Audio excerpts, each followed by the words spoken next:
안녕하세요. 손가락 복음 선교의 지휘자 강사입니다. 오신 것을 진심으로 환영하며 해피 바이블을 열어가도록 하겠습니다.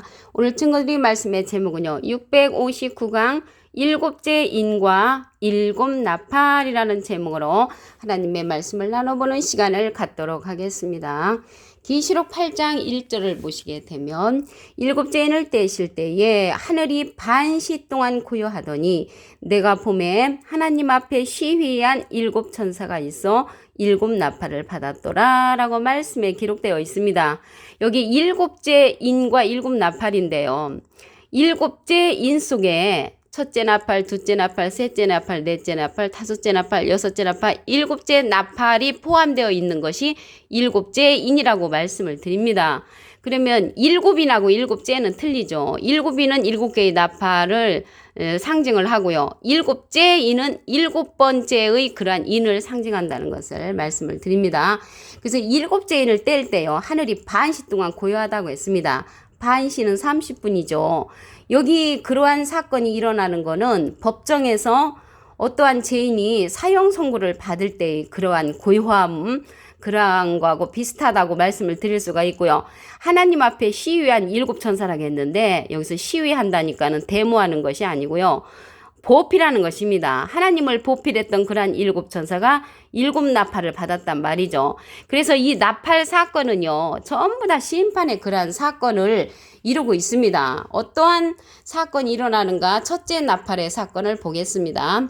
계시록 8장 7절을 보시게 되면 첫째 천사가 나팔을 부니 피 섞인 우박과 불이 나서, 피 섞인 우박과 불이 난다는 것은 이게 쉽게 말씀드리면 요즘 현대로 핵전쟁과 같은 그러한 상황, 땅에 쏟아짐에 땅의 3분의 1이 타서 사위고 수목의 3분의 1도 타서 사위고 각종 푸른 풀도 타서 사위더라. 사윈다는 것은 이제 멸절되는 거죠. 없어진다는 그런 말씀이 되겠고요. 그러면 첫째 나팔을 불 때 이러한 사건이 일어나는데 둘째 천사가 나팔을 불면 어떤 사건이 일어나냐면 계시록 8장 8절에 보시게 되면 둘째 천사가 나팔을 부니 불붙는 큰 산과 같은 것이 바다에 던지우고 바다의 3분의 1이 피가 된다고 했습니다. 바다 가운데 생명 가진 피조물들의 3분의 1이 죽고요. 배들의 3분의 1이 깨어지는 사건이 둘째 천사가 나팔을 불 때 그러한 사건이 일어난다는 것을 말씀을 드리고요. 일곱째 인은 첫째 나팔부터 일곱째 나팔까지 사건인데 셋째 천사의 나팔의 사건을 보도록 하겠습니다. 계시록 8장 10절을 보시게 되면 셋째 천사가 나팔을 부니 햇불같이 타는 큰 별이 하늘에서 떨어져 강들의 3분의 1과 여러 물샘에 떨어진다고 했습니다. 큰 별이 떨어졌다고 했는데요. 여기 별은 계시록 1장 20절 그 밑에 부분에 보시게 되면 일곱 별은 일곱 교회의 사자요. 그래서 별은 사자, 사명자, 선지자를 뜻한다는 것을 말씀을 드리고요. 큰 별이 하늘에서 떨어졌다고 했거든요. 그래서 실질적인 그런 별을 말하는 것이 아니고 커다란 선지자가 하늘에서 떨어져 강들의 3분의 1과 여러 물샘에 떨어지니까 이 별 이름은 쑥이라고 했고요. 물들의 3분의 1이 쑥이 되니까 그 물들이 쓰게 됨을 인하여 많은 사람이 죽는 사건이 셋째 천사의 나팔 부는 그때라는 것을 말씀을 드립니다. 그러면 넷째 천사가 나팔을 불면 어떠한 사건이 일어나냐면 계시록 8장 12절에 보시게 되면 넷째 천사가 나팔을 부니 해 3분의 1과 달 3분의 1과 별들의 3분의 1이 어두워지고요. 낮 3분의 1은 비침이 없고 밤도 그러한 사건이 일어나는 때가 넷째 천사의 나팔을 부는 때입니다. 그러면 이렇게 엄청난 사건들이 일어나는데 계시록 8장 13절에 가서 보시게 되면 공중에 날아가는 독수리가 나타나가지고 화가 있을 것을 이제 예언을 합니다. 그러면 공중에 나타난 그러한 독수리는 그런 독수리가 아니고요. 이러한 독수리는 하나님의 모량을 이룰 사람이라고 했습니다. 이사야 46장 11절에 보시게 되면 내가 동방에서 독수리를 부르며 먼 나라에서 나의 모량을 이룰 사람을 부른다고 했습니다. 그래서 하나님의 모량을 이룰 사람을 독수리로 상징을 했는데 그 독수리가 화가 3개 있을 것을 예언을 했단 말이죠. 그래서 첫째 화는 다섯째 천사인 나팔을 상징을 하고요. 둘째 화는 여섯째 천사인 나팔을 상징하고요. 셋째 화는 일곱째 천사인 나팔을 상징을 합니다. 화가 붙은 거는 강도가 더 세죠. 무서운 사건들이죠. 다섯째 천사인 나팔 사건을 보도록 하겠습니다. 계시록 9장 1절을 보시게 되면 다섯째 천사가 나팔을 불매 내가 보니 하늘에서 땅에 떨어진 별, 땅에 떨어진 별이 나왔죠. 아까 큰 별이 또 하늘에서 떨어질 때는 셋째 천사의 나팔 사건 때 큰 별이 하늘에서 떨어졌는데 다섯째 천사가 나팔을 부니까 또 하늘에서 땅에 떨어진 별 하나가 있다고 했습니다. 저가 무적행의 열쇠를 받았다고 했거든요. 그래서 그 무적행은 어떠한 역할을 하냐면요. 계시록 9장 2절에 보시게 되면 저가 무적행을 여니 그 구멍에서 큰 풀무의 연기 같은 연기가 올라온다고 했거든요. 그래서 그 구멍의 연기로 인하여 어둡게 한다고 했습니다. 그래서 여기는 연기로 인하여 어둡게 하는 그 비진리를 상징한다는 것을 말씀을 드립니다. 그 다섯째 천사가 이제 나팔을 부는 때는 첫째 화라고 말씀을 드렸죠. 그러면 우리가 이러한 일곱째인의 심판을 면하려면 계시록 9장 4절을 우선 보도록 하겠습니다. 저에게 이르시되 땅의 풀이나 푸른 것이나 각종 수목은 해하지 말고 오직 이마에 하나님의 입맞지 아니한 사람들만 해하라고 했습니다. 그래서 여기 풀이 나오고 수목이 나오는데 풀과 수목은 해하지 말라고 했거든요. 여기 풀하고 수목은 하나님의 백성을 상징합니다. 예레미야 5장 14절 그 밑에 부분에 보시게 되면 이 백성으로 나무가 되게 하리니 그래서 하나님의 백성을 나무로 상징되어 있고요. 이 풀은 이사야 40장 7절 그 밑에 부분에 보시게 되면 이 백성은 실로 풀이로다. 그래서 풀과 수목은 하나님의 백성으로 상징을 했는데 해하지 말라고 했고요. 오직 이마에 하나님의 입맞지 아니한 사람들만 해하라고 했습니다. 그러면 우리가 하나님의 인을 맞아야만이 일곱째인의 심판을 이제 받지 않겠죠. 입 맞는 방법을 알려드리도록 하겠습니다. 요한복음 3장 33절을 보시게 되면 그의 증거를 받는 이는 하나님을 참되시다여 인쳤느니라. 그래서 우리가 인침 하나님으로부터 인정을 받으려면 그의 증거를 받아야 합니다. 그의 증거는 예수님의 증거거든요. 예수님을 증거하는 그러한 성령은 진리의 성령이라고 했습니다. 요한복음 15장 26절에 보시게 되면 내가 아버지께로서 너에게 보낼 보혜사. 그래서 예수님이 하나님께 부탁해서 우리에게 보내는 보혜사가 곧 아버지께로서 나오시는 진리의 성령이라고 했습니다. 그래서 진리의 성령이 오실 때 그가 나를 증거하실 것이요. 예수님을 증거해야만이 예수님의 증거를 받는 일을 하나님께서 참되시다여 인쳤기 때문에 예수님의 증거를 들어야 하는데 진리의 성령이 오실 때 예수님을 증거한다고 했습니다. 예수님은 비둘기 같은 성령을 받으셨죠.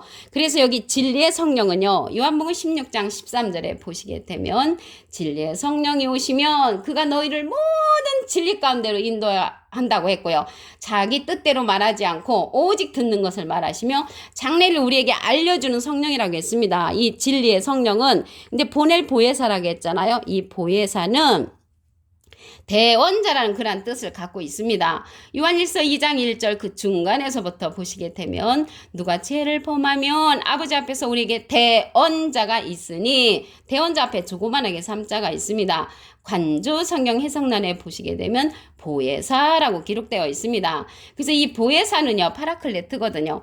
헬라어로는 파라클레토스로 곁에 파라와 부름받은 클레토스란 말의 합성어로 도움을 주기 위해 곁에 부름받은 자 사람을 상징한다는 것을 말씀을 드리고요. 라이프 성경 백과사전에는요 컴포터 위로자, 카운셀러 상담자, 미래를 중보자, 헬퍼 돕는 자, 서플리케이터 단원자란 그런 뜻을 갖고 있는 것이 보혜사 대원자라는 것을 말씀을 드립니다. 그래서 예수님은 하나님의 대원자시고요. 진리의 성령은 또 다른 보혜사로서 예수님의 대원자라는 것을 말씀을 드립니다. 이러한 진리의 성령은요 증거하는 이가 있다고 했습니다. 요한일서 5장 7절에 보시게 되면 증거하는 이는 성령이시니 성령은 진리니라. 그래서 진리의 성령은 증거하는 이가 있는데 예수님이 하나님께 부탁해서 보내는 또 다른 보혜사라고 했습니다. 요한복음 14장 16절을 보시게 되면 내가 아버지께 구하겠으니 예수님이 하나님께 부탁을 해서 그가 또 다른 보혜사를 너희에게 주사 영원토록 너희와 함께 있게 하시리니 저는 진리의 영이라. 진리의 영은 진리의 성령이라고 말씀을 드렸습니다. 계시록 8장 1절을 다시 한번 보도록 하겠습니다. 일곱째 인을 떼실 때 하늘이 반시 동안 고요하더니 내가 하나님 앞에 시위한 일곱 천사가 있어 일곱 나팔을 받았더라. 그래서 이 일곱 나팔의 사건은 사람을 죽이는 심판이라는 것을 말씀을 드리고요. 계시록 8장 7절에 가서 보시게 되면 첫째 천사가 나팔을 부니 피 섞인 우박과 불이 나서 땅에 쏟아짐에 땅의 3분의 1이 타서 사위고요. 소목의 3분의 1도 타서 사위고요. 각종 푸른 불도 타서 사윈다고 했습니다. 사윈다는 것은 이제 멸절된다는 거죠. 계시록 8장 8절에는 둘째 천사가 나팔을 부는데 불붙는 큰 산과 같은 것이 바다에 던지고 바다의 3분의 1이 피가 된다고 했습니다. 바다 가운데 생명 가진 피조물들이 3분의 1이 죽고요. 배들의 3분의 1이 깨어지는 사건이 둘째 천사가 나팔을 불 때의 그런 사건이고요. 그러면 셋째 천사의 나팔을 보도록 하겠습니다. 계시록 8장 10절에 보시게 되면 셋째 천사가 나팔을 부니 횃불같이 타는 큰 별이 하늘에서 떨어진다고 했고요. 강들의 3분의 1과 여러 물샘에 떨어진다고 했거든요.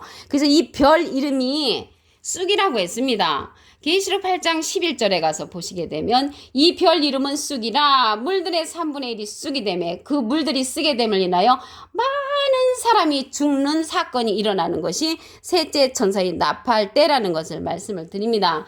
그러면 넷째 천사가 나팔을 부는 때도 이제 말씀을 드려야 되겠지만 다섯째 천사를 한번 보도록 하겠습니다. 계시록 9장 1절에 보시게 되면 다섯째 천사가 나팔을 불매 내가 보니 하늘에서 땅에 떨어진 별 하나가 있는데 하늘에서 떨어지면 사단이 된다고 했거든요. 이 하늘에서 떨어진 별이 땅으로 떨어지면 사단이 되는 사건은 누가복음 10장 18절에 보시게 되면 예수께서 이르시되 사단이 하늘로서 번개같이 떨어지는 것을 내가 보았노라. 그래서 떨어지면 사단이 된다는 것을 말씀을 드립니다. 그래서 하늘에 거했다는 것은 진리 가운데 거하고 땅으로 떨어졌다는 것은 비진리 가운데 거해서 많은 사람을 죽이는 그러한 사건이라는 것을 말씀을 드립니다. 그러면요, 여기 일곱째 인하고요, 하나님의 인이 있는데 일곱째 인과 이게 하나님의 인은 전혀 뜻이 다릅니다. 계시록 9장 4절을 보도록 하겠습니다.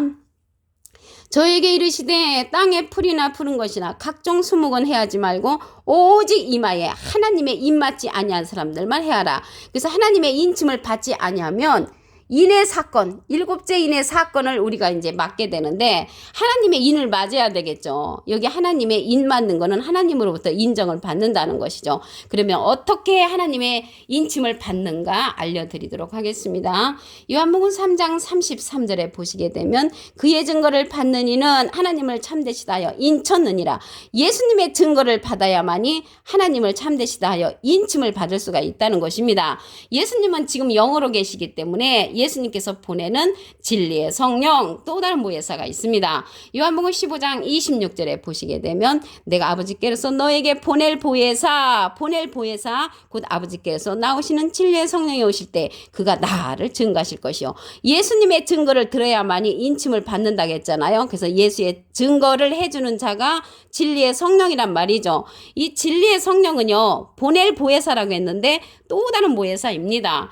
요한복음 14장 16절에 보시게 되면 내가 아버지께 구하겠으니 그가 또 다른 보혜사를 너에게 주사 영원토록 너희와 함께 있게 하시리니 저는 진리의 영이라. 진리의 영은 진리의 성령인데 증거하는 이가 있다고 했습니다. 요한일서 5장 7절에 보시게 되면 증거하는 이는 성령이시니 성령은 진리니라. 그래서 진리는 요한복음 17장 17절에 보시게 되면 저희를 진리로 거룩하게 하옵소서. 아버지의 말씀은 진리라고 했습니다. 그래서 진리의 성령의 말씀을 듣는 것이 이 시대는 하나님으로부터 인침을 받는다는 것을 말씀을 드립니다. 이 대언자 보혜사가 나왔잖아요. 보혜사는 대언자라고 말씀을 드렸죠. 그런데 이 대언자라는 것은 요한일서 2장 1절 그 중간에서부터 보시게 되면 아버지 앞에서 우리에게 대언자가 있는데 대언자 앞에 조그만하게 3자가 있습니다.